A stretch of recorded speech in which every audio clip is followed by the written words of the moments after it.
प्रसार भारती अभिलेखागार की प्रस्तुति सदाबहार सुनहरे दौर का अनमोल खजाना।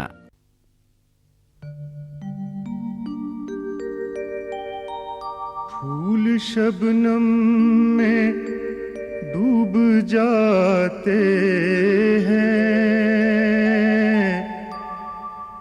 खुशियाँ आंसुओं में ढल जाती हैं। जब कोई आसरा न रहे, लोगों की नजरें बदल जाती हैं।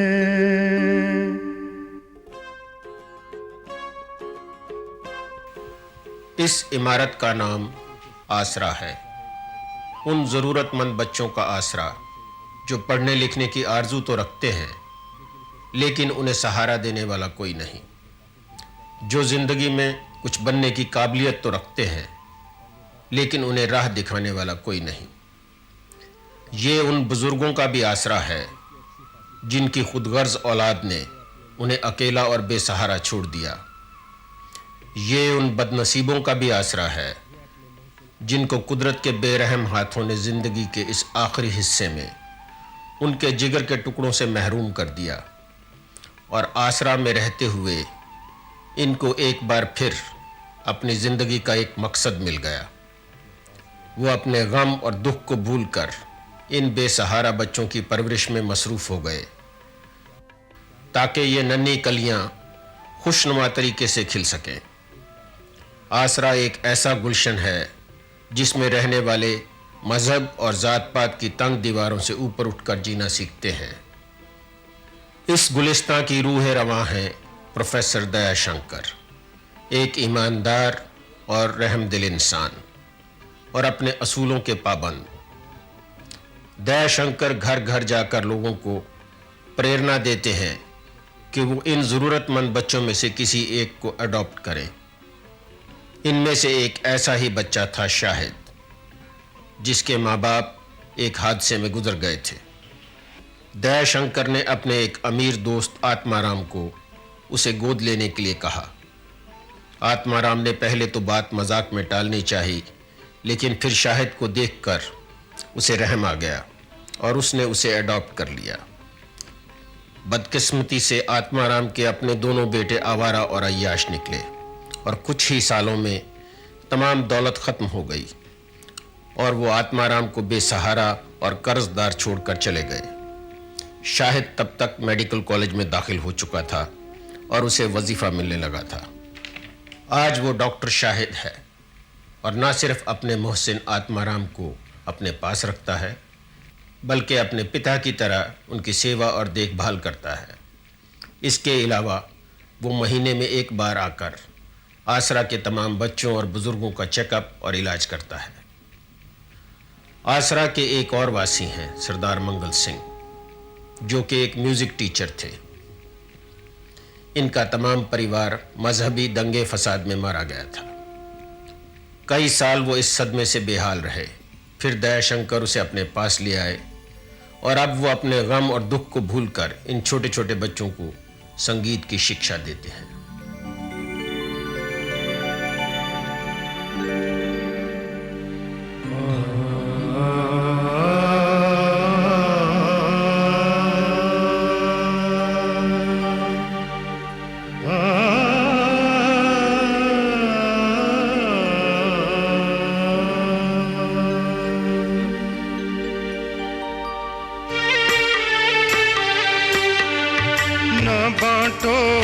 ना बांटो इस देश की धरती, ना बांटो, ना बांटो, ना बांटो इस देश की धरती, ना बांटो। कोठा ताना बट जाएगा, माँ का दिल ना बंट पाएगा।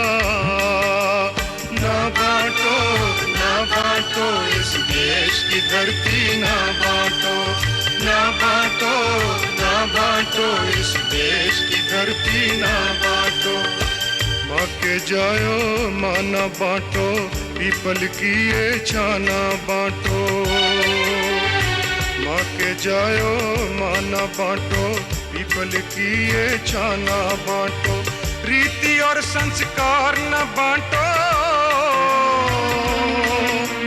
मेले और त्योहार न बांटो, ना बांटो, ना बांटो इस देश की धरती, ना बांटो, ना बांटो, ना बांटो इस देश की धरती, ना बांटो। राम रहीम का देश न बांटो, गीता का संदेश न बांटो, ना बांटो ये बहते पानी, बांटो ना नानक की बानी। लौटाएगा घर में फिर पैसे में बहारों का, आ मिलकर छेड़े आज नया कोई गीत प्यारों का, टूटा दिल फिर जुड़ जाए यारों का। ना बांटो, ना बांटो इस देश की धरती, ना बांटो, ना बांटो, ना बांटो इस देश की धरती, ना बांटो, ना बांटो, ना बांटो इस देश की धरती, ना बांटो, ना बांटो, ना बांटो इस देश की धरती, ना बांटो। अरे शाहिद बेटा। अरे रहमान चाचा, सलाम वालेकुम। वालेकुम सलाम बेटा, जीते रहो। बेटा वो कल तुम्हारी चाची की तबीयत ठीक नहीं थी, मैंने उन्हें देख लिया है, कोई फिक्र करने की बात नहीं है, बस वायरल है हल्का सा। जल्दी ठीक तो हो जाएगी ना? हाँ। बेचारी का चेहरा कल से कितना मुरझा गया। अरे चाचा सब ठीक हो जाएगा, अब चाची अभी भी उतनी ही तंदुरुस्त अब मेरा मतलब है कि चाची अभी भी उतनी ही खूबसूरत लगती हैं। शैतान कहीं का, मैं तेरा सब मतलब समझता हूँ। बेटा खूबसूरत ही नहीं, वो तो एक हसीन औरत है। चाचा ये खूबसूरत और हसीन औरत में कोई फर्क होता है क्या? बड़ा फर्क होता है बेटा। खूबसूरत तो इस दुनिया में बहुत औरतें हैं, मगर जो खूबसूरत के साथ साथ खूबसूरत भी हो, उसी औरत को हसीन कहते हैं। और बेटा जवानी तो 2-4 दिन का खेल है, और हुस्न सारी उम्र रहता है। वाह वाह चाचा, क्या बात कही आपने। अच्छा चाचा, मैं जरा रामू को देख लूं और उसके बाद फिर मुझे बाबूजी से भी मिलना है। हाँ, खुदा हाफिज। खुदा हाफिज बेटा। ओके चाचा। हाँ? जीते रहो। शाबाश। आदाब बाबूजी। जीते रहो बेटा। नमस्ते डॉक्टर साहब। आदाब। कैसे हो? सब अल्लाह का शुक्र है, आपकी सेहत कैसी है? बस भाई यूं ही ठंडी हवा के झोंके की तरह हर महीने आते रहो तो हम भी ठीक रहेंगे। बेटा ये तिवारी जी हैं, तुम्हारी शहर के सोशल वर्कर हैं, बल्कि थे, अब तो पॉलिटिशियन बनने की कोशिश कर रहे हैं। अच्छा सर, और शर्मिंदा ना करिए, मुझे अपनी गलती का एहसास है। सर एक और बात करना चाह रहा था। हाँ कहिए। हमारी नौकरानी की बहन शहर में किसी ठाकुर घराने में नौकरी करती है। वो बता रही थी कि वहाँ सुनीता नाम की एक औरत है जिसके 2 बेटे और बहू हैं। दोनों बेटे और बहुओं ने मिलकर जायदाद की लालच में माँ को कमरे में बंद कर रखा है। क्या नाम बताया आपने उसका? जी बाई बता रही थी, सुनीता देवी। लेकिन उसके तो 2 बेटे हैं। तिवारी जी ये उनका घरेलू मामला है, उन्हें आपस में निपटाने दीजिए। अब हमारे पास इतने रिसोर्सेज भी तो नहीं है। सर ये जेन्युइन केस है, आप उसकी मदद नहीं करेंगे तो वो औरत वाकई पागल हो जाएगी। ठीक है तिवारी जी, चलते हैं हम लोग, लेकिन इसमें हमें पुलिस की मदद लेनी पड़ सकती है। बाबूजी वो अपने साथ एक लड़का हुआ करता था अरुण, जो पुलिस में भर्ती हो गया था, आजकल इस एरिया का एसएचओ है। आप कहें तो उससे बुलवा लें। बिल्कुल। बाबूजी ऐसा करते हैं कि आज शाम आप मेरे साथ यहाँ से चलें। इसी बहाने आप अपनी बहू से और अपने दोस्त आत्माराम से भी मिल लेंगे, और फिर अरुण के साथ हम सुनीता देवी के घर भी चलेंगे। ठीक है? ये ठीक रहेगा। तिवारी जी आप ऐसा करें, शाम को 5 बजे आप शाहिद के घर पर मिले, वहां से फिर हम इकट्ठे चले चलेंगे। शाहिद से उनका एड्रेस भी ले लीजिएगा। और डॉक्टर साहब के एड्रेस की क्या जरूरत है? भला डॉक्टर साहब को कौन नहीं जानता? चलिए ठीक है। अच्छा तो मैं चलता हूँ। अच्छा नमस्ते सर। आज डॉक्टर साहब। आदाब।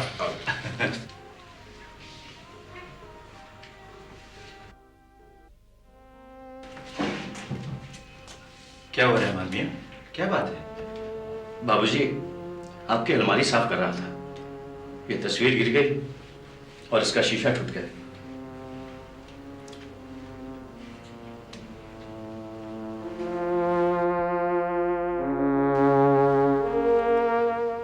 कोई बात नहीं, और शीशा लगवा देंगे। तुम्हारी घबराहट देखकर तो मुझे रशीदा की फिक्र हो गई। रशीदा चाची बिल्कुल ठीक है बाबूजी, मैंने उनका चेकअप कर लिया है। ये लो, ये तस्वीर ले जाओ, इसमें शीशा लगवा लो। बाबूजी, ये तस्वीर किसकी है? मेरे पिताजी की। तो इसे अच्छा सा फ्रेम लगाकर दीवार पर क्यों नहीं लगाते? हाँ, मैं इसमें अच्छा सा फ्रेम लगवा देता हूँ और तस्वीर पर चढ़ाने के लिए फूल मालाएं भी ले आता हूँ। नहीं रहमान मियां, जीते जी जिसकी कदर नहीं की, उसकी तस्वीर पर क्या फूल माला चढ़ाना।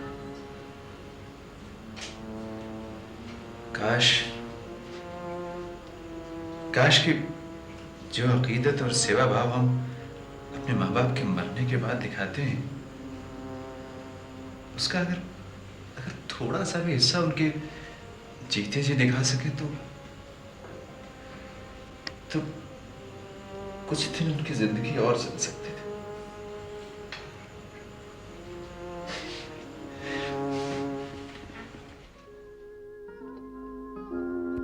बाबूजी, मैंने आपको इतना उदास और संजीदा कभी भी नहीं देखा। बस बेटा, यूं ही अनजाने में एक जख्म कुरेदा गया। बाबूजी, मुझे यकीन है कि आप जैसा अजीम इंसान दीदा दानिश्ता अपने फर्ज से कभी नहीं गिर सकता। बेटा, शायद हर इंसान कमियों का पुतला होता है और वो फिर धीरे धीरे अपनी कमियों से मोहब्बत भी करने लगता है। जी, मैं भी तो उन्हीं में से एक हूं ना। बेटा, वो तिवारी जी ने क्या नाम बताया था उस औरत का? वो सुनीता? हाँ। लेकिन वो तो कह रहा था कि उसके 2 बेटे।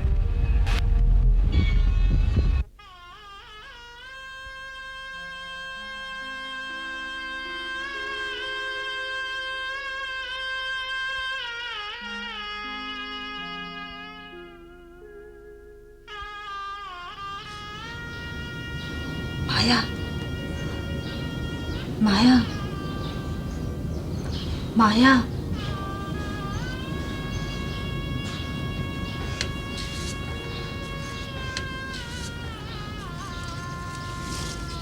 क्या बात है माँ जी?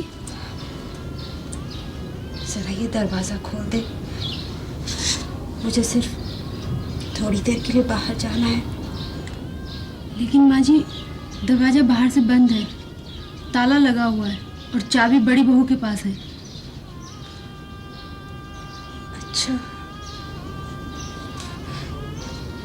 अच्छा सुन माया, ये कागज अखबार के दफ्तर में जाकर दे आओ, वो इसे छाप देंगे। और हाँ, ये पैसे भी उन्हें दे देना। ये क्या है माँ जी?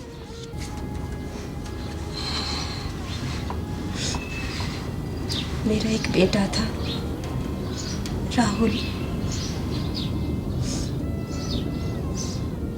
मेरी लापरवाही की वजह से वो नशा करने लगा।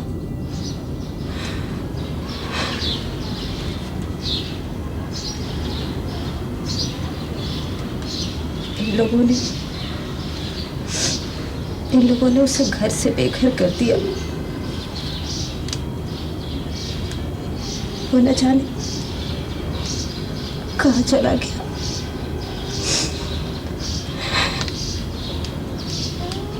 इसीलिए मैं ये इश्तिहार दे रही हूँ कि शायद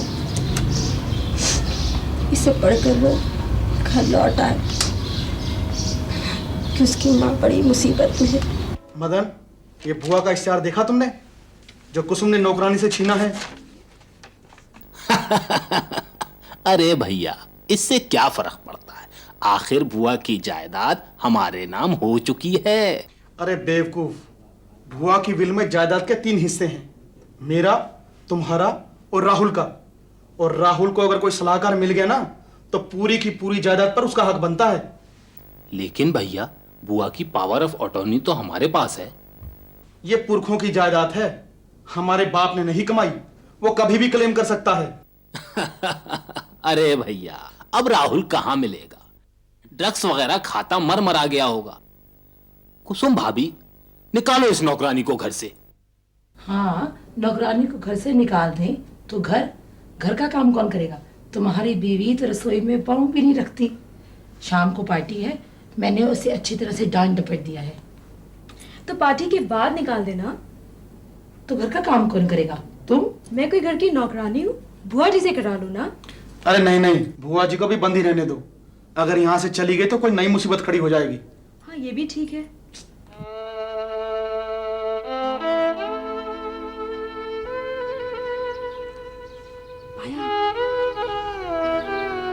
माया,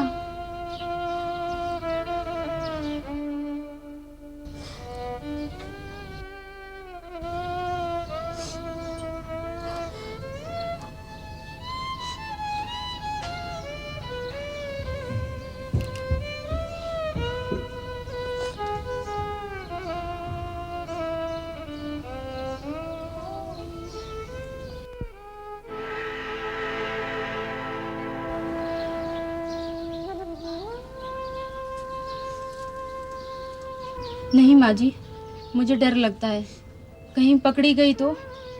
ले ले माया, मैं तुझे लिख कर देती हूँ कि ये अंगूठी मैंने अपनी मर्जी से दी है तुझे। बस मुझे निकाल दे यहाँ से। ये आपकी शादी की अंगूठी है ना? हाँ माया, ये अंगूठी मैंने उन्हें पहनाई थी, पर जब मैंने घर छोड़ा तो इतना छोटापन दिखाया कि ये अंगूठी भी साथ लेकर चली आई। ठीक है माँ जी, मैं शाम को मौका देखते ही आपको यहाँ से निकाल दूंगी। मुझे ये अंगूठी नहीं चाहिए।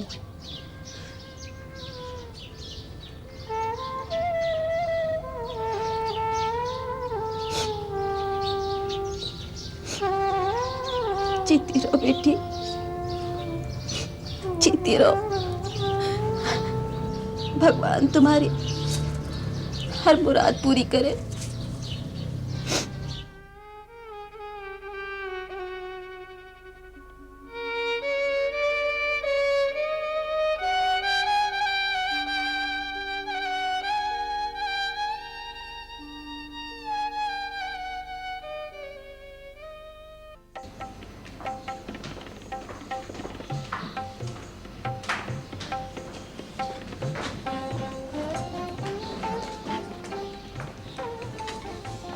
आ बेटी। रामू, नाश्ता लगाओ। माँ, हाँ, ये क्या बात है क्या? कि बस किसी को भी बुला लिया कि आओ आओ मेरी लड़की को देखो। बेटे, हमारे यहाँ के रस्म रिवाज ही कुछ ऐसे हैं। तेरे पिताजी भी तो मुझे ऐसे ही पहले देखने आए थे। ओहो माँ, वो वक्त कुछ और था। अब ये भी कोई बात हुई कि लड़की अगर पसंद हो तो गले में बांध दो, वरना उसे रिजेक्ट कर दो। नहीं बेटे, ऐसी बात नहीं है। लड़की का खानदान देखा भाला है, और फिर लड़का तेरे भाई का दोस्त भी तो है। लड़का ही तो पहले लड़की को पसंद करती है। आज अगर तेरे बाबूजी होते तो बात और थी। बेटी, मैं अपने जीवन में अपनी जिम्मेवारी पूरी करना चाहती हूँ और तेरे भाई की भी यही मर्जी है। अब तू जिद मत कर, नाश्ता कर ले और जा, तैयार हो जा। मुझे नहीं तैयार होना माँ, मुझे शादी नहीं करनी। कह दिया ना, तैयार हो ले।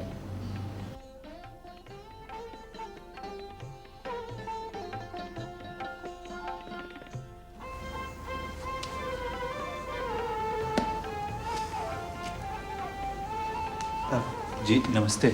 नमस्ते। माँ जी हैं घर में? जी हैं, लेकिन पहले मैं आपसे कुछ बात करना चाहती हूँ। मुझसे? जी बैठिए। जी वो आप बैठ भी जाइए। हाँ कहिए ना। ये बताइए, लड़की कोई बिकाऊ चीज होती है? जी मैं कुछ समझा नहीं। ये कहाँ का इंसाफ है कि जीवन साथी को पसंद करने का हक सिर्फ मर्दों को होना चाहिए? वो लड़की को आकर देखे, पसंद हो तो हाँ कर दे, वरना लड़की को शर्मिंदगी में छोड़कर जाकर किसी और लड़की को देखने की तैयारी शुरू कर दे। जी हाँ, ये तो सरासर नाइंसाफी है। जी ये आप कह रहे हैं? जी बिल्कुल, बल्कि मैं तो ये मानता हूं कि ये हक उस लड़की का होना चाहिए कि वो उस लड़के को देखकर पसंद करे, उसे अप्रूव करे, जिसके साथ उसे पूरी जिंदगी गुजारनी है। अब देखिए ना, अब लड़की अपना घर बार छोड़कर जिस नए माहौल में जाती है वो खुद उसे अप्रूव करे। अब लड़के के माँ बाप, उसके घर का माहौल वो खुद परख कर देखे कि क्या वो उसमें खुश रह सकेगी। जी बिल्कुल, मैं तो इसी बात का कायल हूं। तो फिर आप मुझे यहाँ देखने क्यों आए? जी मैं आपको देखने? नहीं, मैं तो वो माँ जी को नहीं, वो बच्चों को देख, मेरा मतलब है कि मैं बच्चों को पढ़ाने के लिए आया था। वो राजू कहाँ है?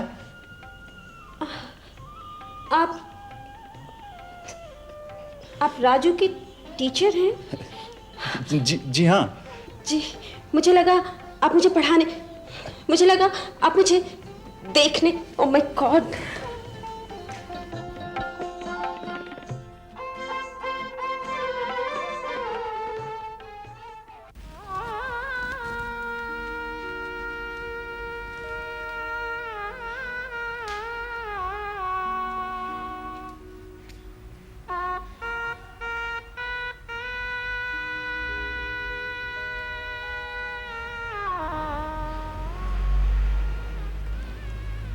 माँ जी, हाँ। ये क्या कर रही हैं आप? क्या? एक मामूली से आदमी के बेटे को आप इस घर का दामाद बनाना चाहती हैं? बैठो बेटा बैठो, परेशान होने की कोई जरूरत नहीं है।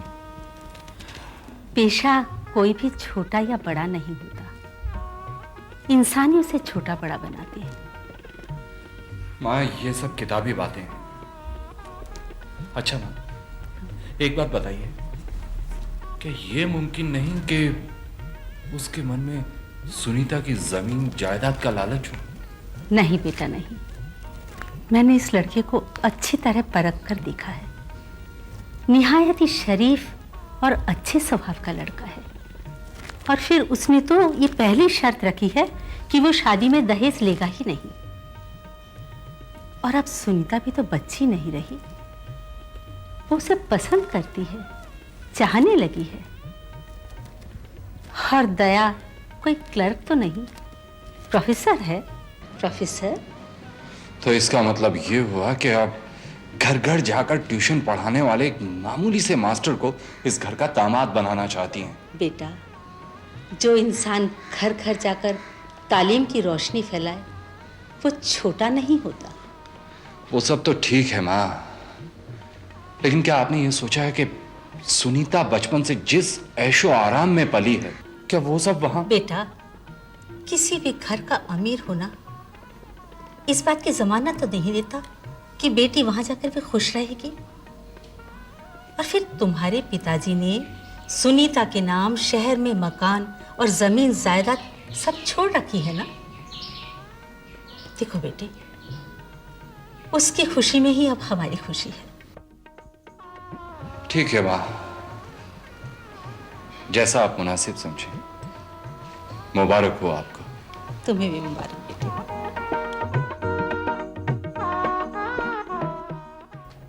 बेटा दया, अगर तुम उस लड़की के साथ खुश रह सकते हो तो भला मुझे इसमें क्या एतराज हो सकता है।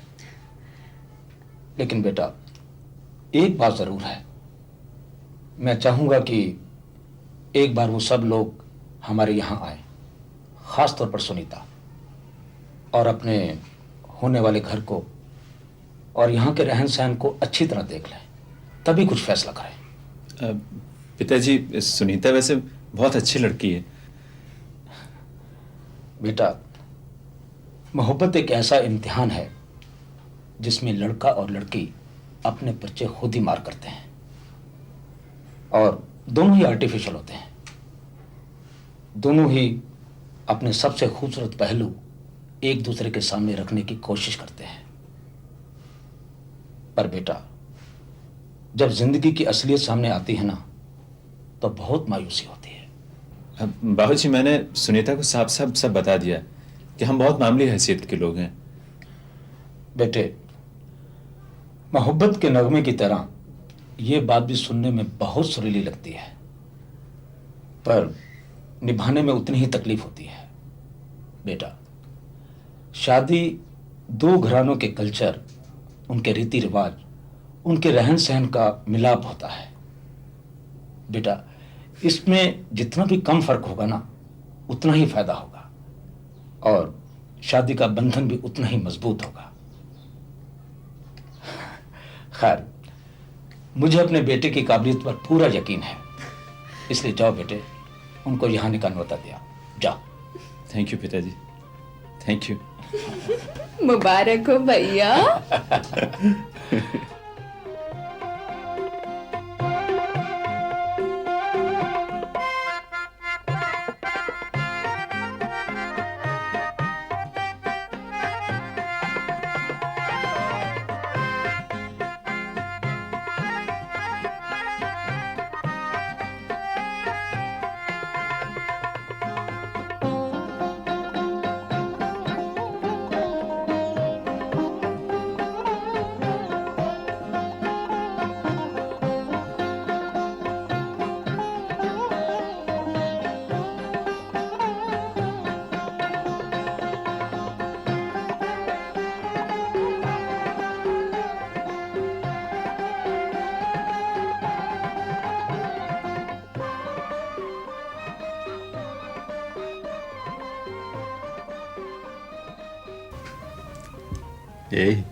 बहुत खूबसूरत लग रही है।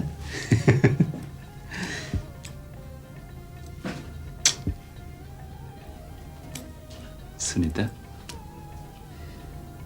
देखो, अब ये तुम्हारा घर है। वैसे ये घर छोटा जरूर है, लेकिन प्यार और मोहब्बत की दौलत से माला माल है। यही घर हमारी आशाओं का मंदिर भी है। और जानती हो, गुड्डी है ना, गुड्डी मेरी बेटियों जैसी बहुत प्यारी सी बहन है। मैं बहुत प्यार करता हूं उसे। और बाबूजी इस मंदिर के देवता है। सुनीता, जब हम छोटे छोटे थे ना, तभी हमारी माँ चल बसी थी। बाबूजी ने हमें बचपन से पाला पोसा, बड़ा किया, पढ़ाया लिखाया और हमें अपने पैरों पर खड़ा किया। उन्होंने अपनी क्षमता से भी बढ़कर हमें सारी सुख सुविधाएं दी। अब इन दोनों लोगों का ख्याल रखना आपका फर्ज है। अगर तुमने इन दोनों का ख्याल रख लिया तो समझो कि मेरा भी ख्याल रख लिया। ये क्या, कुछ बोलोगी नहीं क्या? यूं ही निहारती रहोगे अपनी खूबसूरत खूबसूरत आंखों से, हैं? जी।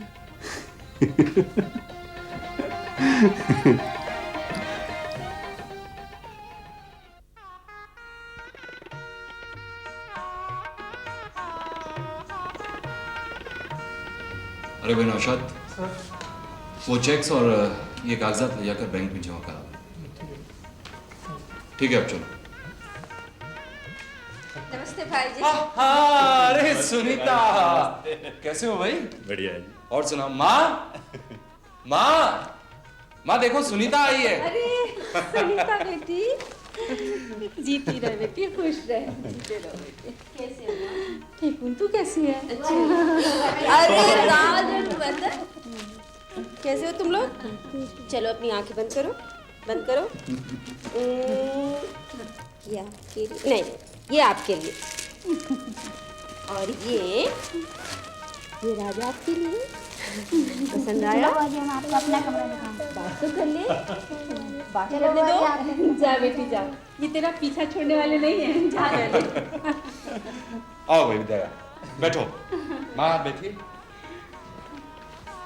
बेटा, इस तरह हफ्ते में एक बार सुनीता को हमसे मिलाने ले आया करो। एक बार क्यों माँ जी, ये तो हर दूसरे दिन आ सकती हैं। और कॉलेज से वापस आते हुए मैं इन्हें अपने साथ लेके जाया करूंगा। जीते रहो बेटा, खुश रहो।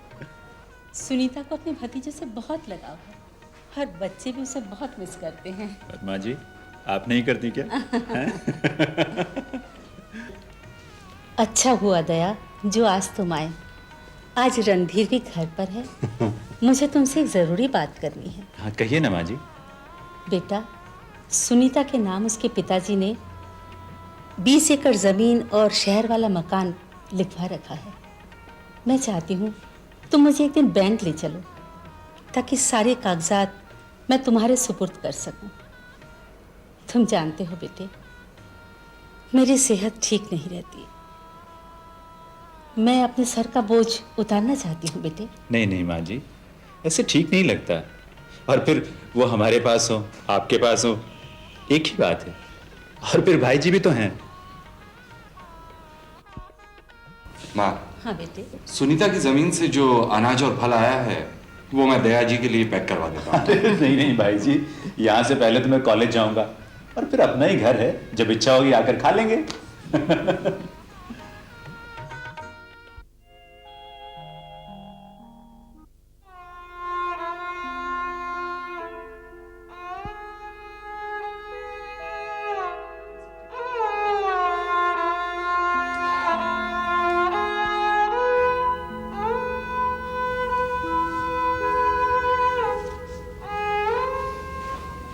ये क्या सुनीता? देखो सुनीता, अब जाने वाले के साथ कोई चला तो नहीं जाता। जी हाँ भाई जी, होने को कौन टाल सकता है। देखो ना दया, माँ को गुजरे 2 महीने हुए, जब भी ये यहाँ आती है रो रो के इसी तरह बेहाल हो जाती है। शीला, शीला। जी भाई जी। देखो इसे दूसरे कमरे में ले जाओ, इसका इस हालत में ज्यादा रोना ठीक नहीं है।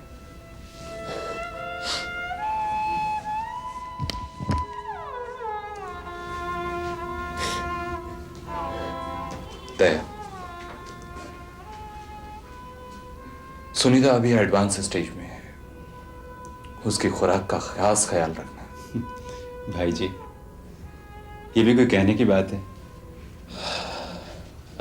आप बिल्कुल चिंता मत कीजिए।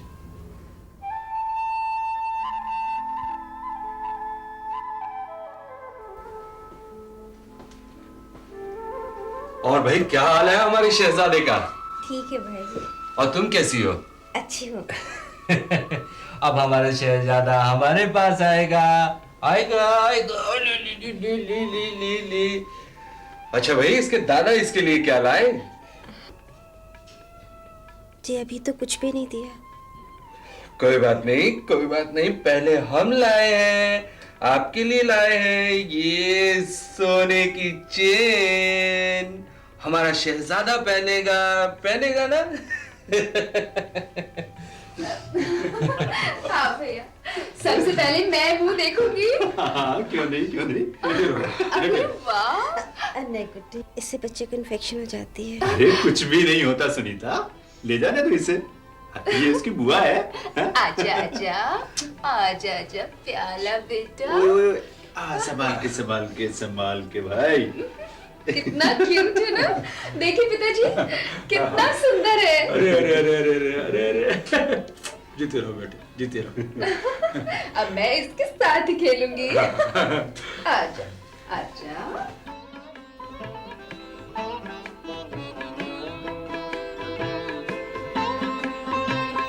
झूला कराएंगे राम के साथ। चल आप करो इसको झूला करो पहले। ऐसे ऐसे ऐसे ऐसे ऐसे। बेटे से प्यार हो रहा है। कैसा है बेटा तू? बोलो।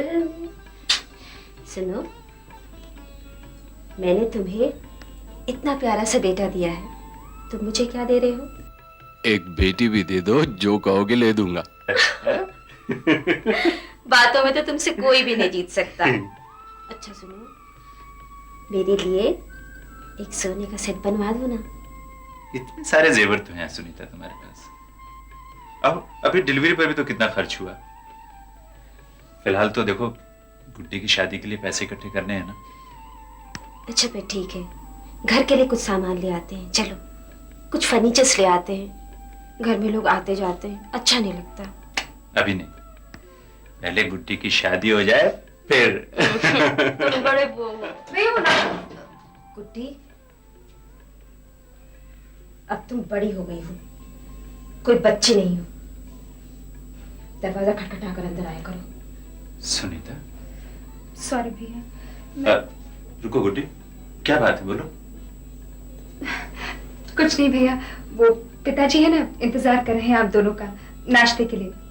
अच्छा अच्छा अच्छा अच्छा, चलो राहुल बेटा आप बुआ जी के साथ चलिए और हम अभी आते हैं। चलो शाबाश राहुल बेटा, प्याला प्याला। तुम चलो हम अभी आते हैं।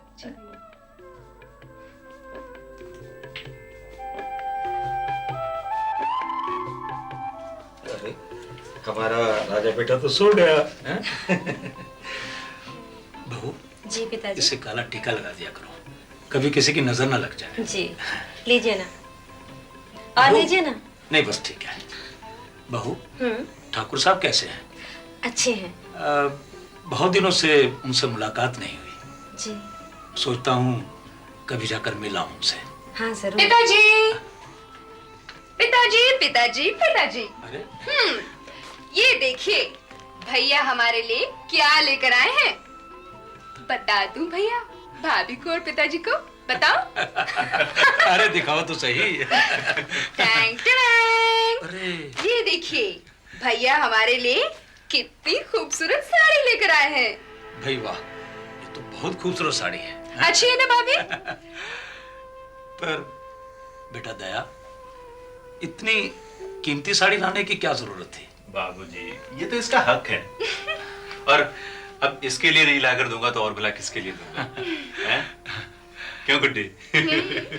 बल्कि मैं तो ये सोच रहा था कि इसके लिए कुछ जेवर वगैरह अभी से बनवाना शुरू कर दें। हैं सुनीता?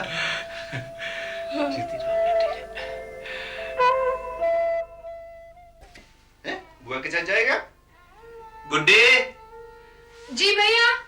ओए ओए बुआ के साथ जाएगा, राहुल बेटा खेलेगा खेलेगा और बुआ के साथ सो जाएगा, है ना? ये लो इसे अपने पास सुनाओ बेबी को, प्यारे प्यारे बेबी को। आज राहुल बेटा सोएगा आज।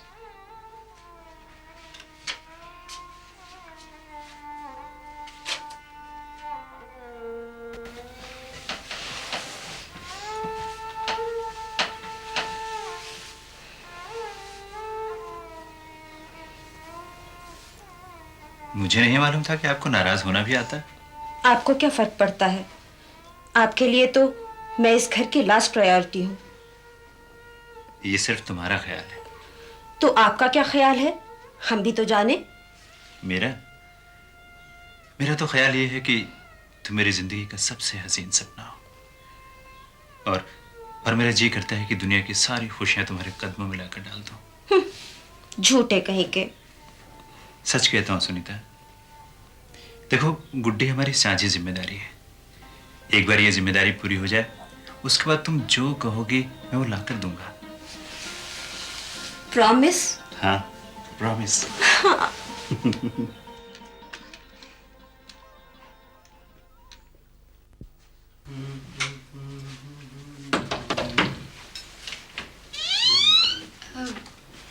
भाभी मैं अंदर आ जाऊं? आजा गुड्डी आजा। आप? हाँ गुड्डी बोलो। भैया वो कॉलेज की फीस के पैसे लेने थे मैंने।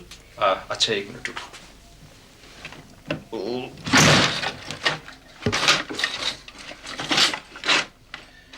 सुनीता, मैंने यहाँ 2000 रुपए रखे थे।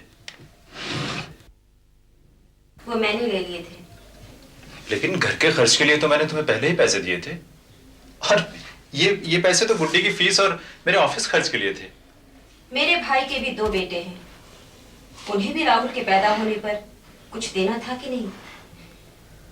तुम्हें तो सिर्फ एक ही तरफ देना आता है और दूसरी तरफ से सिर्फ लेना।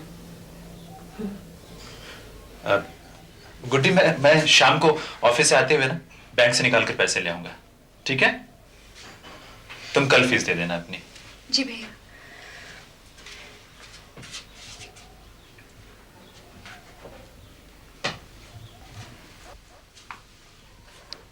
बहुत तेज हो गई है तुम्हारी जुबान। आप ही की वजह से हुई है। देखो, मेरी वजह से हुई हो किसी और की वजह से, लेकिन औरत की इतनी लंबी जुबान उसकी खुशियों को बहुत छोटा कर देती है, समझी?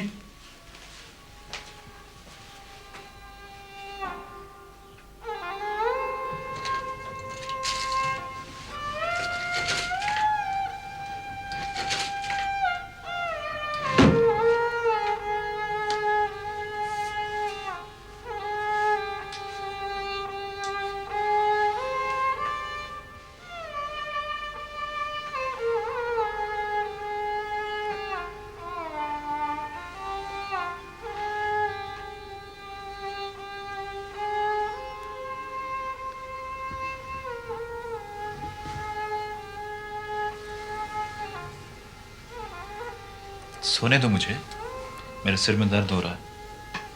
मैं सर दबा दूं? जी नहीं, शुक्रिया। सॉरी।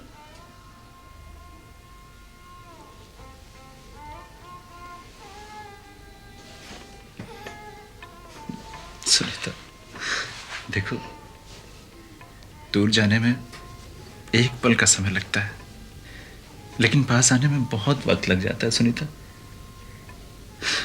देखो, तुम मुझसे रूठा मत करो। जी।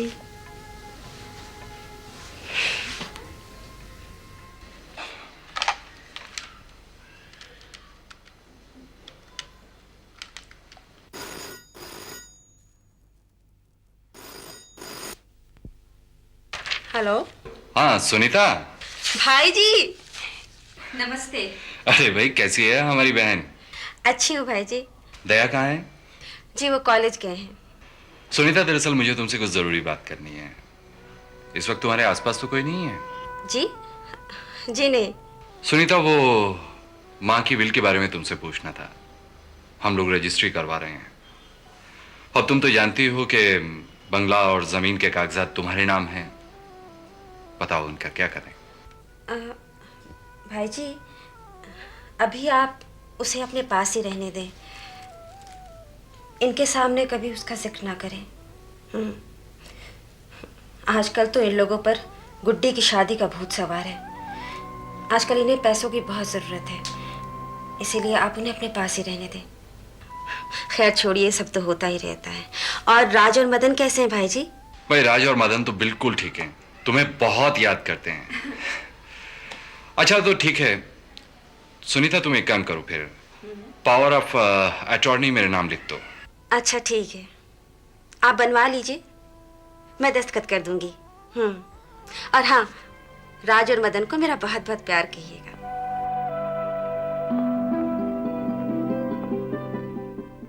पिताजी, इसकी चिंता आप क्यों करते हैं? हमारा जो कुछ भी है सब आपका ही तो है। और वैसे भी गुड्डी की शादी तो मेरी जिंदगी का सबसे खूबसूरत सपना है। मैं ऐसा करता हूं, कल प्रोविडेंट फंड से लोन की अर्जी दे देता हूं और सुनीता को भी कहकर कल ही लॉकर से 2 सेट जेवर निकलवा लेते हैं। वो तो ठीक है बेटा, पर मैं चाहता हूं कि वो सेट सुनीता के दहेज का ना हो। तुम ऐसा करो बेटा, वो जो 3 सेट हमने डाले थे ना, उन्हीं में से एक दे दो। लेकिन इससे क्या फर्क पड़ता है बाबूजी? और सुनीता भी इस घर की मेंबर है, उसकी भी तो जिम्मेदारी है। बेटा वो सब बात तो अपनी जगह ठीक है, पर जैसा मैं कहता हूं ना वैसा ही करो। जी ठीक है। वैसे बाबूजी, कोई लड़का है आपकी नजर में? हाँ, मेरे एक बचपन का दोस्त है, उसका बेटा है। अच्छा। और उसने इशारा भी किया है, बहुत अच्छी नौकरी है, डॉक्टर है। रिश्ता तो अच्छा है। देखो अगर ईश्वर की दया से काम बन जाए तो। क्यों नहीं बनेगा बाबूजी, जरूर बनेगा।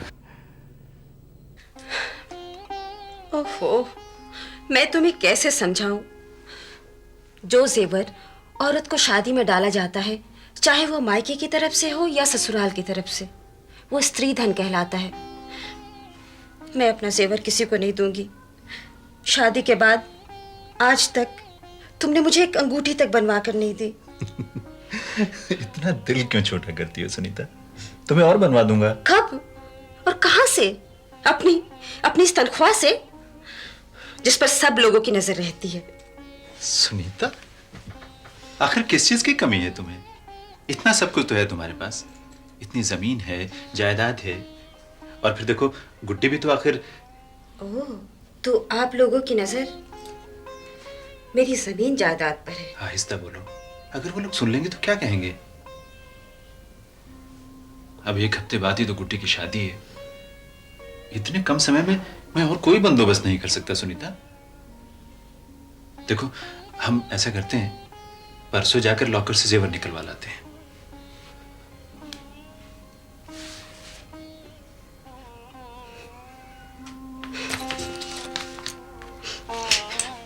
ये लीजिए लॉकर की चाबी और सारे निकाल लीजिए। सुनीता देखो, बाबूजी ने जो गुड्डी के लिए जेवर बनवाए थे वो सब शादी में तुम्हें दे डाले थे, और उनकी प्रोविडेंट फंड की सारी सेविंग हमारी शादी में खर्च हो गई थी। जानती हो किस लिए? सिर्फ इसलिए कि शादी तुम लोगों की हैसियत के मुताबिक वो कर सके। उस समय उन्होंने तुम्हारी इज्जत का ख्याल रखा था। आज गुड्डी की इज्जत के लिए ये सब करना तुम्हारा फर्ज है। और वैसे भी देखो, तुम्हारे पास 8-10 सेट हैं जेवर की, अगर उसमें से तुमने 2-1 दे भी दिया तो क्या फर्क पड़ता है? मैं तो ये कहता हूं कि तुम खुद जाकर उनसे कहो।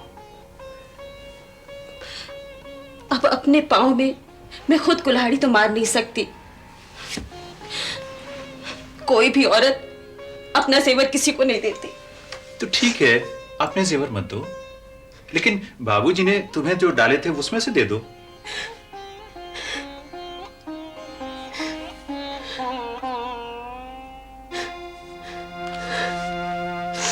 मैंने चाबी आपको दे दी है,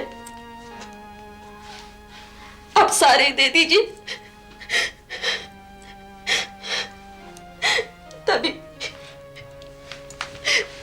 तभी आप लोगों का पेट भरेगा। बहुत छोटी बात की है तुमने सुनीता। बाबूजी शायद ठीक ही कहते थे। भर दिए उन्होंने आपके भी कान। इतनी यान है तो फिर सेवर की भीख मुझसे क्यों मांग रहे हैं? तमीज से बात करो, वरना। क्या वरना? मारोगे? मारोगे? मारो मारो मारो।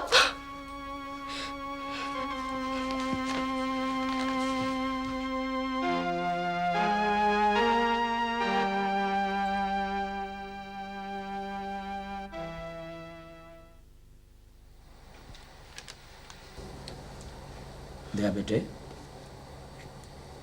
वो कल से बहू और राहुल नजर नहीं आए, कहाँ हैं वो लोग? जी वो मायके गई हुई हैं। मायके? बेटा ये वक्त कोई मायके जाने का तो नहीं है। अब देखो ना, परसों शादी है, सैकड़ों काम सिर पे पड़े हैं। बेटा तुम ऐसे करो, शाम को ही चले जाओ और बहू को लिवा लो। जी ठीक है पिताजी। और हाँ, वो लॉकर से गहने ले आए? जी वो कल ही ले आऊंगा। बेटे तुम्हें कितनी बार समझाया है कि किसी भी काम को कल पर नहीं छोड़ा करते। देखो बेटा, ऐसे करो, तुम आज ही जाओ और लॉकर से गहने निकालो, ठीक है? जी पिताजी। हाँ।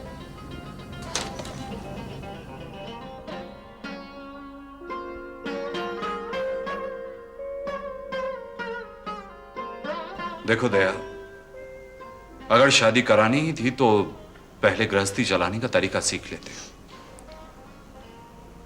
औरत और मर्द जिंदगी की गाड़ी के दो पहिए होते हैं। अगर इनमें से एक भी पहिया खराब हो जाए तो जिंदगी की गाड़ी वहीं रुक जाती है। भाई जी, अगर ये दोनों पहिए एक तरफ लगा दिए जाए ना तो भी नहीं चलती ये गाड़ी। दोनों की अपनी अपनी जगह होती है। सुनीता तुम्हारे घर में बहुत नाखुश है। सुनीता ने खुद ही चुना वो घर भाई जी।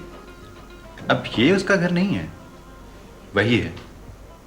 और देखिए, आप भी खामखा उसको शह मत दीजिए। ये हमारा घरेलू मसला है, हम खुद ही निपटा लेंगे। घर में शादी है और ये यहां आकर बैठी हुई है। तो और ये बेचारी क्या करती है? तुम लोग जबरदस्ती इसके गहने और कपड़े छीनकर अपनी बहन को देना चाहते हो। क्या सुनीता, तुमने इतनी छोटी बात की? मैं तो कभी सोच भी नहीं सकता था। एक बात याद रखना सुनीता, जो औरत अपने घर की इज्जत को मायके में नीलाम करे ना, वो कभी खुश नहीं रह सकती। ठीक है, अगर ये नहीं जाना चाहती तो ना जाए। मैं राहुल को लेकर चला जाऊंगा। राहुल कहीं नहीं जाएगा, वो यहीं रहेगा और इसी घर में रहेगा। भाई जी, मैं तो आप लोगों को गुड्डी की शादी का न्योता देने आया था। शादी का न्योता देने का भी एक ढंग होता है और यहीं से इंसान के खानदान की पहचान होती है। अगर हमें अपनी बहन की शादी में बुलाना ही था तो न्योता देने के लिए अपने पिताजी को भेज दें।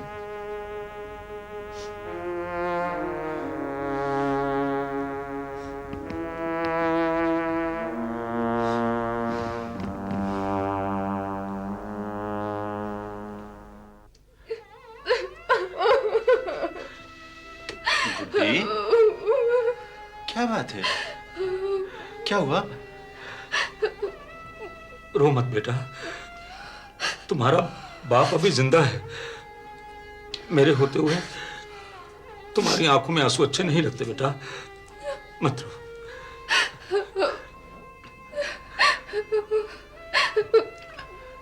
भैया। हाँ, क्या बात है? ये कैसी भाभी लाए हो तुम इस घर में, जो हमें इस घर से बेघर कर देना चाहती है?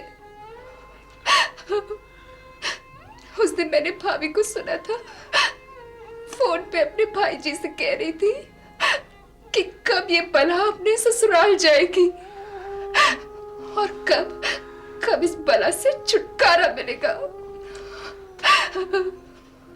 भैया, मैंने भाभी को कई बार सुना है फोन पे, हमेशा जमीन जायदाद की बात करती रहती है वो। इस घर में हम सब के लिए, पिताजी के लिए, मेरे लिए हमेशा घटिया घटिया बातें करती है वो।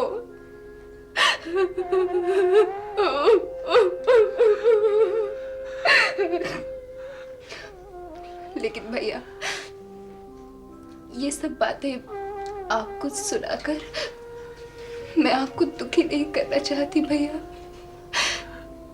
मैं ये नहीं चाहती कि पति पत्नी का प्यार कम हो जाए। मैं आपके बीच में झगड़ा नहीं डलवाना चाहती। लेकिन भैया, अगर मेरी शादी के लिए जेवर इकट्ठे नहीं हो रहे हैं, इतनी सारी अड़चने आ रही हैं, तो मुझे नहीं करानी है ये शादी।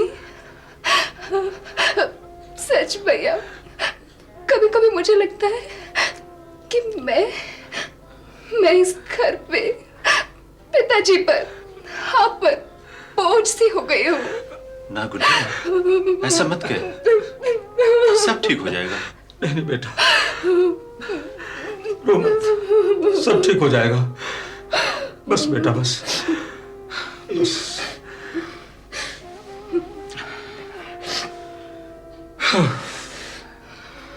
वाह बेटा वाह,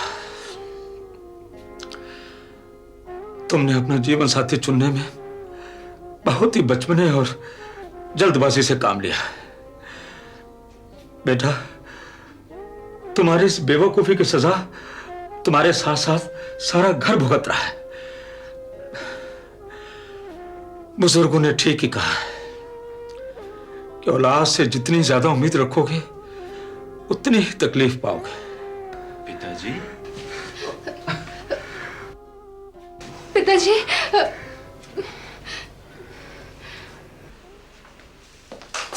अरे गिरजा शंकर जी और समझी साहब, खा लिया? अरे बेटी के बाप होकर होने वाले दामाद के घर आते हो, वो भी खाली हाथ। वो बस यूं ही अचानक जरा परेशानी में चला आया, इस वजह से ख्याल ही नहीं रहा। परेशानी? अरे कैसी परेशानी है? कोई देश वेश की बात है? बैठ के बात कर लेते हैं। अरे बचपन के दोस्त हैं, तकल्लुफ कैसा? बैठ इधर, बता।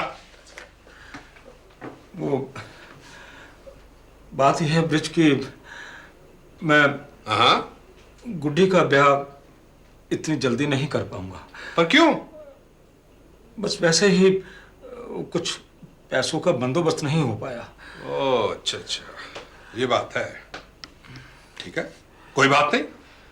अरे भाई, तुम्हारे दामाद के सामने बात तय कर लेते। उदय, उदय बेटा इधर आना। उदय को क्यों बुला रहे हो? अरे भाई, उसे ही फर्क पड़ना है, मुझे क्या लेना देना है? आओ बेटा, आओ, बैठो बैठो बैठो। जीते रहो बेटा। क्या क्या बात है? तो तू मुझे अपना दोस्त कहता है? वो तो कहता ही हूं। अरे दोस्त वो होता है जो दोस्त की बुराई दोस्त के मुंह के सामने करे और उसकी अच्छाई उसके पीठ के पीछे करे और हर मुसीबत में उसका साथ दे। परसों बेटी की शादी है, तुम वेदी का बंदोबस्त करो और मैं अपने बेटे के साथ 5 बाराती सिर्फ लेकर आऊंगा और खाना खाऊंगा और गुड्डी की डोली लेकर जाऊंगा। और एक शर्त और, वो गहने वही डालेगी जो मैं दूंगा। क्या? तुम क्या कह रहे हो ब्रिज? मैं इतना भी गया गुजरा नहीं हूं कि अपनी बेटी की शादी। देखो गिरिजा शंकर, तुम्हें शर्त माननी पड़ेगी बस। पर यार, देख, दूंगा एक। भाई यार कहता है तो खामोशी से हाँ क्यों नहीं कहता है? प्लीज यार, मैं तेरा ये एहसान जिंदगी भर नहीं भूल पाऊं। कोई एहसान नहीं है, कोई एहसान नहीं है गिरिजा शंकर, कोई एहसान नहीं है बस।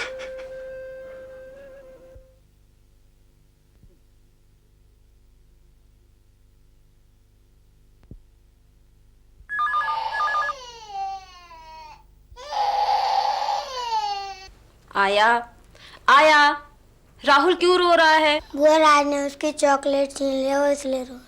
ओफो बेटे, हर वक्त भाई की शिकायत नहीं करते। जाओ आया से बोलो राहुल को उठा ले जाए और उसे चुप कराए। हेलो, मैं दया बोल रहा हूँ। जी, मैं आपकी आवाज पहचानती हूँ। आवाज तो पहचानती हो सुनीता, लेकिन तुम उस दिल को नहीं पहचानती जिसकी ये आवाज है। खैर, मैंने तुम्हें इसलिए फोन किया था कि गुड्डी की शादी की सारी तैयारियां हो चुकी हैं और तुम्हारी किसी चीज की जरूरत नहीं है अब। तुम चाहो तो बेखौफ शादी अटेंड करने आ सकती हो। एक बात अच्छी तरह से समझ लीजिए, मैं किसी खौफ की वजह से यहाँ नहीं आई हूँ और ना ही आप लोगों में से किसी में इतनी हिम्मत है कि मेरा कुछ छीन सके। छीना तो तुमने है सुनीता, इस घर का सुख और चैन, लेकिन एक दिन जरूर पछताओगी इस बात के लिए तुम। हाँ,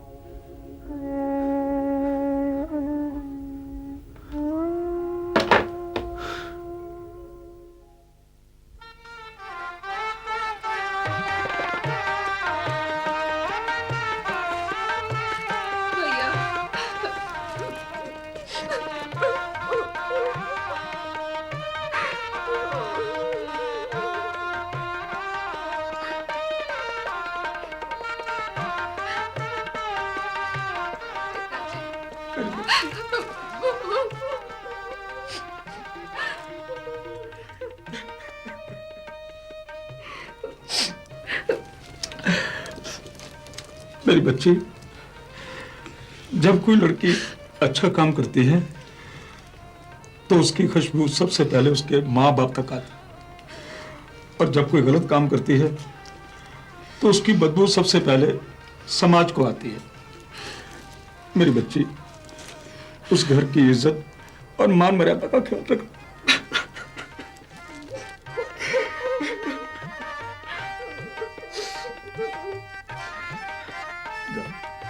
जाओ मेरी बच्ची, जाओ।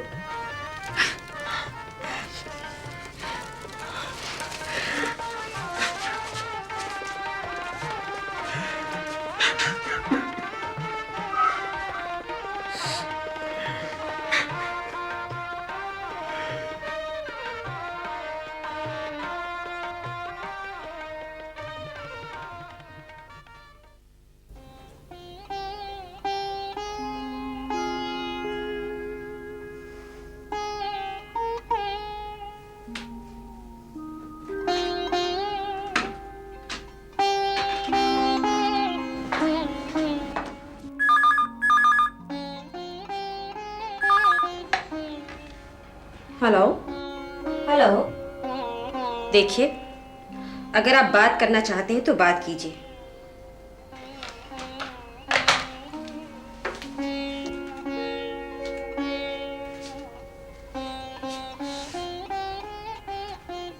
बेटे, आइए पिताजी।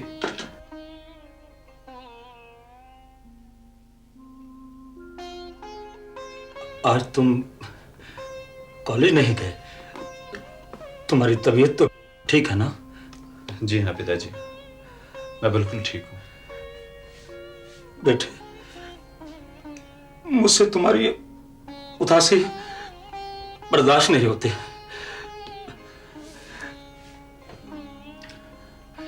बेटा, अगर तुम मुनासिब समझो तो मैं चला जाऊं और बहू को समझा बुझा कर ले आऊं। नहीं नहीं पिताजी, वो जगह आपके जाने लायक नहीं है।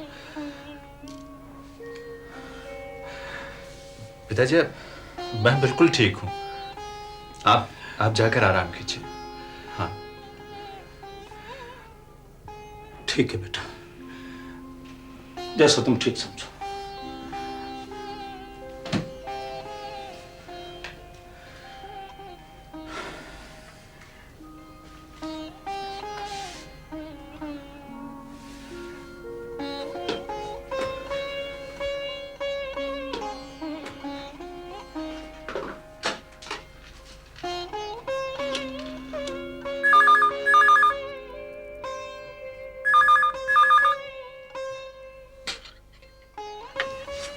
हेलो।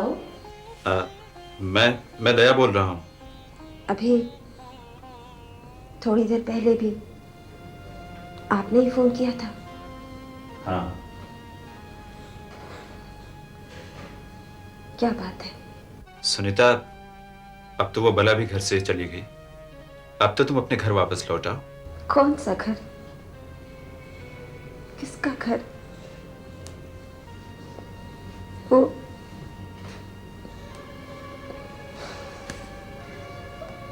तुम्हारे पिताजी और बहन का घर। मेरा घर तो यही है जहां मैं रहती हूँ। देखो सुनीता, बच्चे को माँ और बाप दोनों के प्यार की जरूरत होती है। मेरी खातिर न सही, राहुल की खातिर ही सही, वापस लौट आओ। जी नहीं, मैं राहुल को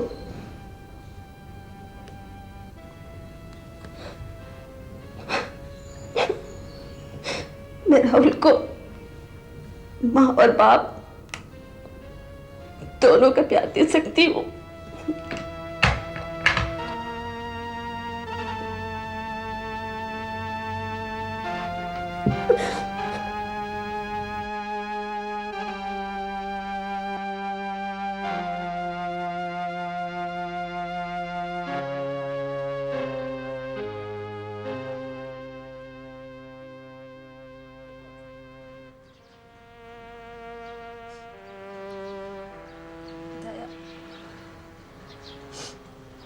दया कहाँ हो तुम? बाबूजी, यही है मेरा घर। अच्छा अच्छा। आओ बेटा।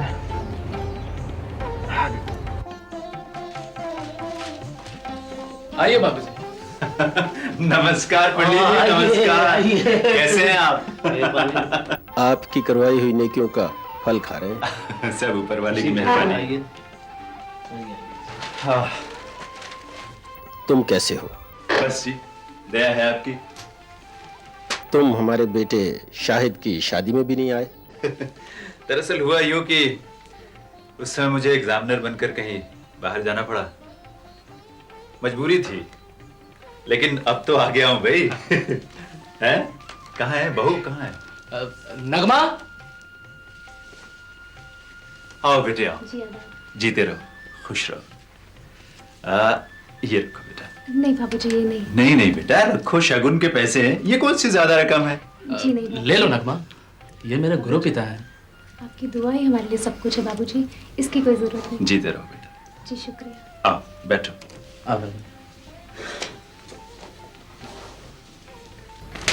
बाबूजी, हमारे यहाँ कोई भी ऐसा दिन नहीं होता जिस दिन आपकी कोई बात न इस घर में होती हो।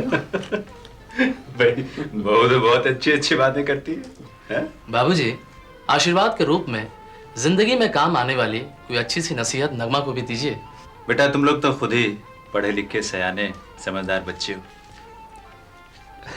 वैसे आत्मा, शाहिद नगमा की बहुत तारीफ कर रहा था, कहता था ये तुम्हारी देखभाल बिल्कुल अपने सगे माँ बाप की तरह करती है। बहुत खुशी हुई मुझे जानकर। नगमा बेटे, देखो, अच्छी बीवी वही है जो अपने शौहर की देखभाल बिल्कुल माँ की तरह करे और एक महबूबा की तरह हर रोज उस पर निसार हो, एक अच्छे दोस्त की तरह उसके हर सुख दुख में, उसकी हर मुसीबत में उसके साथ खड़ी रहे। और बेटा एक बात और है, जो औरत अपने मायके को अपने ससुराल से ज्यादा तवज्जो देने लगती है वो कभी खुश नहीं रह सकती बेटा। हमारी सभ्यता में जिंदगी का यही निचोड़ है। जी बाबूजी, मैं आपकी दोनों बातें हमेशा याद रखूंगी। खुश रहो बेटा, जीते रहो। बाबूजी, आज रात का खाना आप हमारे यहाँ ही खाकर जाएंगे और मैं अपने हाथों से आपके लिए खाना बनाऊंगी। भाई पहली बार किसी ने इतनी मोहब्बत से न्योता दिया है तो जरूर खाकर जाएंगे, हैं? लेकिन देखो, किसी किस्म की तकल्लुफ ना करना। मैं तो बहुत सादा खाना खाता हूँ, शाहिद को तो पता है। हाँ नगमा, बाबूजी बिल्कुल सादा खाना खाते हैं। दया भाई, इसमें भी क्या कोई सेहत का राज छुपा हुआ है? सेहत का तो नहीं आत्मा, हाँ जमीर का राज जरूर छुपा हुआ है। एक कर्ज उतार रहा हूं। कर्ज? कैसा कर्ज? अपने जमीर के बोझ का कर्ज, अपनी खुदगर्जी और नालायकी का कर्ज। बाबूजी, ये आप कैसी सजा दे रहे हैं अपने आप को? अपने गुनाहों की सजा बेटा। कुछ तो सजा कुदरत ने दे दी थी, कुछ अब मैं खुद अपने आप को दे रहा हूं। मैं नहीं मानता दया कि तुम जैसा आदमी किसी भी किस्म का गुनाह कर सकता है। किया था।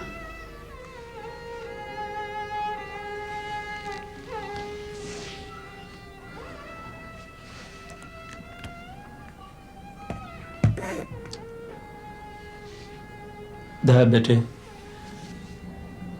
जिस तरह तुम राहुल के लिए परेशान हो उसी तरह बेटे मैं भी तुम्हारे लिए परेशान हूं।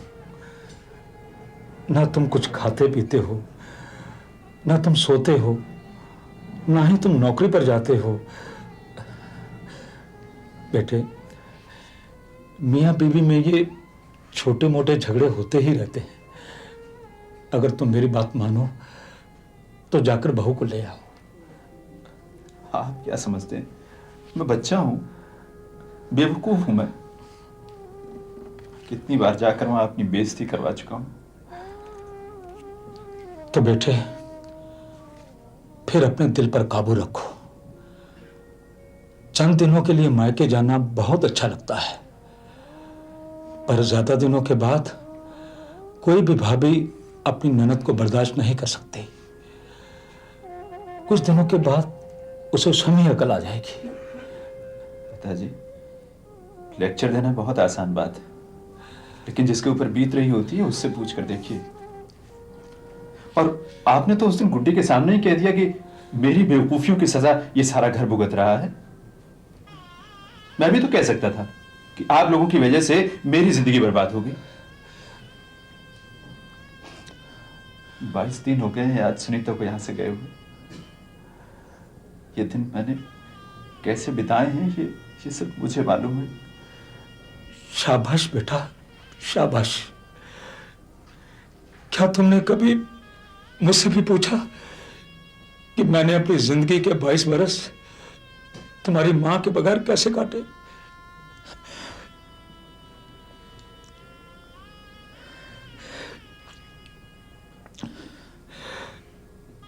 खुश रहो बेटा,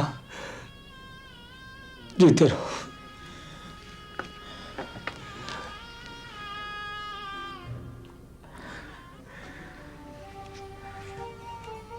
उस दिन मैंने अनजाने में पिताजी के दिल को बहुत ठेस पहुंचाई थी। पिताजी चुपचाप घर छोड़कर चले गए। मैंने और गुड्डी ने उन्हें तलाश करने की बहुत कोशिश की, अस्पतालों में, थानों में, और कहां कहां उन्हें नहीं ढूंढा हमने। दोस्त और नाते सब मिल जाते, माँ पिता नहीं लौट के आते। दोस्त और नाते सब मिल जाते, माँ पिता नहीं लौट के आते। ना तोड़ो माँ बाप के दिल को, ना तोड़ो ना। चंद महीनों की बीमारी के बाद एक मंदिर में उनका स्वर्गवास हो गया था।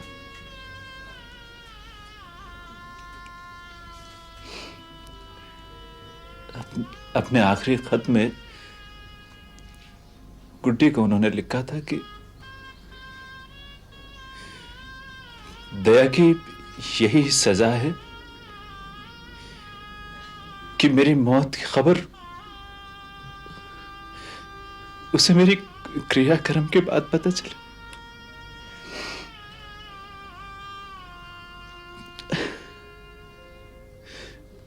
मैं आखिरी समय में अपने बाबूजी के पास भी नहीं रह सका। मैंने अपनी नौकरी छोड़ दी और फिर ये मुल्क छोड़कर मैं बाहर चला गया। गुड्डी वो भी मुझे ही अपने पिताजी का कातिल समझती।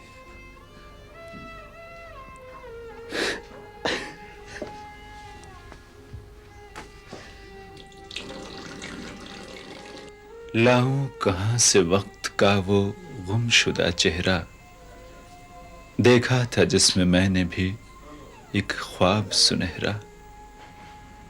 बाबूजी। हाँ हाँ बोलो।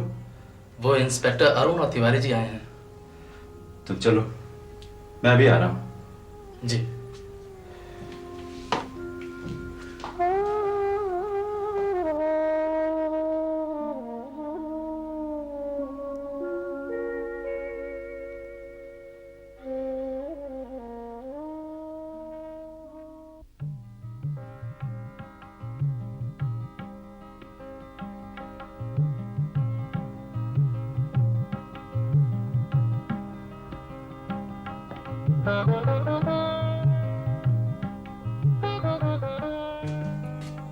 बीबी जी, माँ जी को खाना दे आऊं?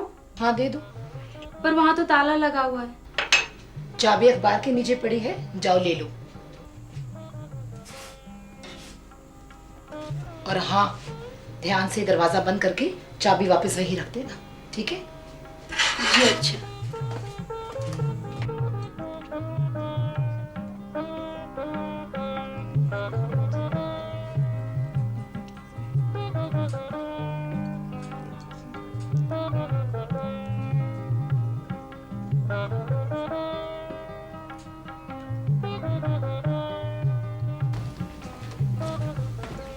सॉरी यार। अरे यहाँ बैठना, कहाँ किचन में घुसी हुई है? कुछ नहीं, बुआ को खाना देना था इसलिए नौकरानी को चाबी देने गई थी और इतनी गर्मी थी सोचा था थोड़ा चेंज कराओ। क्या कहा? नौकरानी को चाबी देनी थी और बुआ भाग गई तो? हाय राम।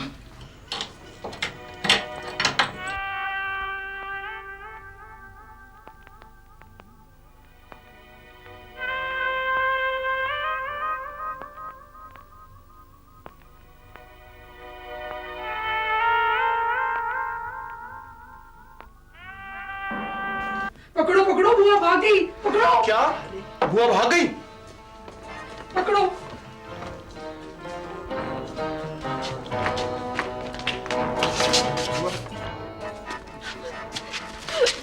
बुआ, बचा लीजिए, मुझे बुआ, उन लोगों से बचा घर लीजिए। चलो बुआ, इन छोड़ो लोग इसका मुझे मार रहे हाथ। हैं। आप कौन होते हैं बीच में बोलने वाले? ये हमारे घर का मामला है।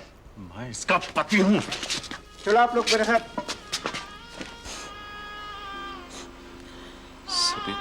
दया।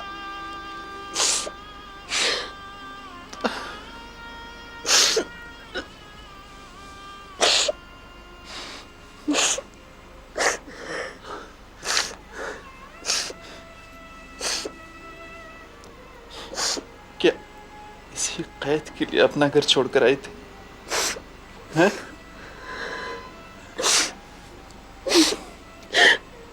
मेरा इन लोगों ने सब कुछ छीन लिया। यहाँ तक कि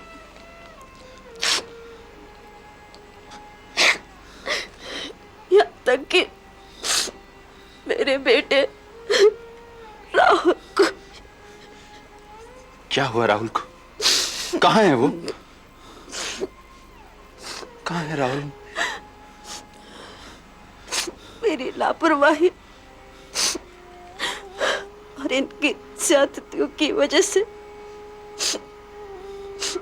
वो ड्रग्स लेने लगा और फिर एक दिन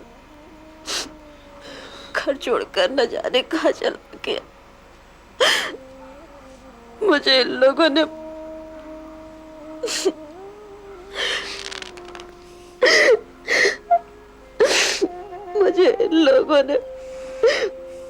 पागल बनाकर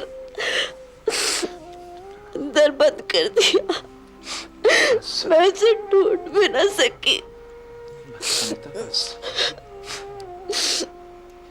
घबराओ मत, हम सब मिलकर उसे ढूंढेंगे। हाँ। क्या नाम बताया आपने उसका? राहुल शंकर। राहुल शंकर 22-23 साल का है, गोरा रंग, नाटा कद, बड़ा मासूम सा भोला लड़का है। ऐसे ही होगा ना सुनीता? हाँ ऐसे।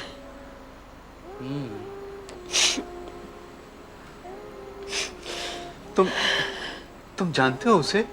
हाँ, मैंने उन्हें डॉक्टर उदय अरोड़ा के यहाँ देखा है। उदय अरोड़ा? हाँ। ये तो मेरे बहनोई का नाम है, गुड्डी के पति। लेकिन उन लोगों ने राहुल को कैसे पहचाना? उनके गले में कोई सोने की चेन थी। हाँ, राहुल जब छोटा था तब भाई जी ने उसके गले में वो चेन पहनाई थी। बेटा जी, इस समय डॉक्टर उदय कहाँ है? आइए, मैं आप लोगों को ले चलता हूँ उनके यहाँ। हाँ, चलो जल्दी ले चलो। आइए। भैया, उदय, भाभी, जीते रहो, जीते रहो, जीते रहो। भैया आप कैसे हो तुम? जी रहा हूँ। ये देखो डॉक्टर शाहिद हैं, यही हमें यहाँ लेकर आए। जीते रहो, जानता हूँ इन्हें मैं, ये मेरा सबसे अच्छा स्टूडेंट रहा है। मैं गुड्डी को बुला के लाता हूँ। गुड्डी। भैया गुड्डी। भैया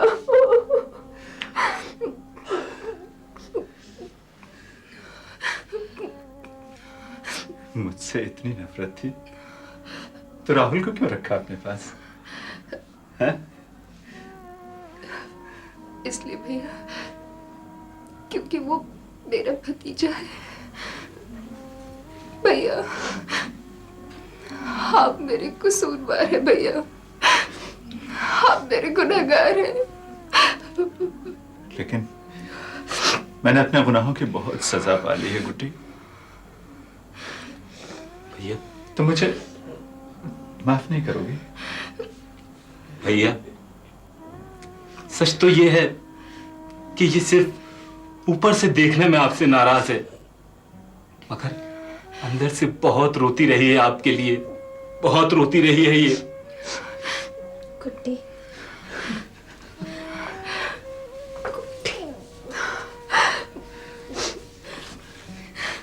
भाभी तुम हमें छोड़ कर क्यों चली गई थी?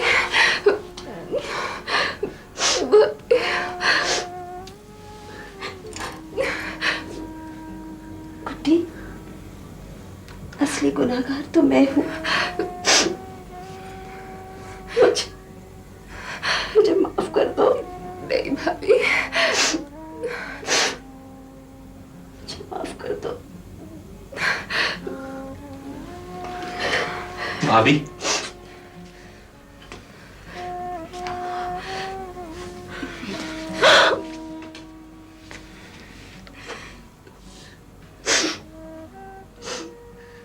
कहाँ चला गया था? माँ की जरा भी याद नहीं आई। ये देख, तुझसे मिलने कौन आया है? तेरे पिताजी। राहुल मेरे बेटे। तो एक मंदिर होता है, चैन और सुख का दर होता है। माता पिता है देवी देवता, प्यार का ये सागर होता है। माता पिता है देवी देवता, प्यार का ये सागर होता है। ना तोड़ो माँ बाप के दिल को, ना तोड़ो, ना छोड़ो कभी अपने घर को।